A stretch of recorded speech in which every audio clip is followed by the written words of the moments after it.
नमस्कार मंडळी, मी Shreya and welcome to the 11 day of 21 days diet series. तर आज जायचं होतं मला नगरला. सकाळी लवकरच स्वतःचं आवरून घेतलं आणि इन्स्टासाठी एक रील बनवायची होती, ती बनवली. सकाळी उठल्यावर थोडे कच्चे काजू, बदाम आणि पनीर खाल्लं होतं. नंतर 11च्या दरम्यान जेवण केलं, ज्यात पोळी, भाजी आणि सॅलड घेतलेलं. खूप उशीर झालेला निघण्यासाठी सो गडबडीत क्लिप घ्यायची राहून गेली. जगाच्या पाठीवर कुठेही जायला मी हॅपीली तयार आहे, पण कडा ते नगर आणि नगर ते कडा प्रवास करणं म्हणजे नरकापेक्षा डेंजर हाल रे बाबा. एकतर रस्ते खराब, त्यात कानालाही भयंकर उन्हाने त्रास होत होता.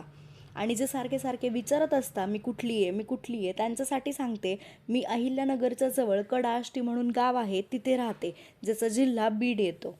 असो, 40 किलोमीटर जायला 100 तास लागले आणि फायनली नगरमध्ये पोहोचले. हॉस्पिटलला थोडंसं काम होतं, ते केलं आणि जवळच काका काकूचं घर होतं. सो काकू आणि बहीण दोघी गेस्ट म्हणून ओपनिंगला गेलेल्या असतानाही त्यांना घाबरून मला भेटायला बोलवलं. गेले 10 दिवस मी बिचारीने खरंच काहीही खाल्लेलं नव्हतं बाहेरचं.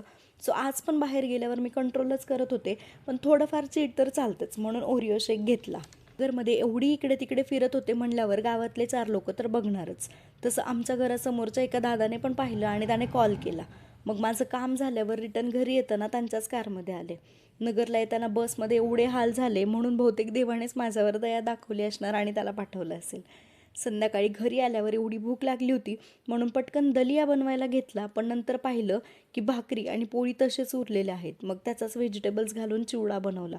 मस्त पोळीचा चिवडा आणि दही खाल्लं. उद्या मला जायचं आहे गावाला म्हणून पार्लरला जाणं गरजेचं होतं. सो एवढा लेट तिकडं गेले. तिथे एकटीच होते, सो जरा शायनिंग मारून घेतली, पण मिररच्या जवळ आल्यावर दिसलं दिवसभराच्या धुळीने फेस किती खराब झाला आहे.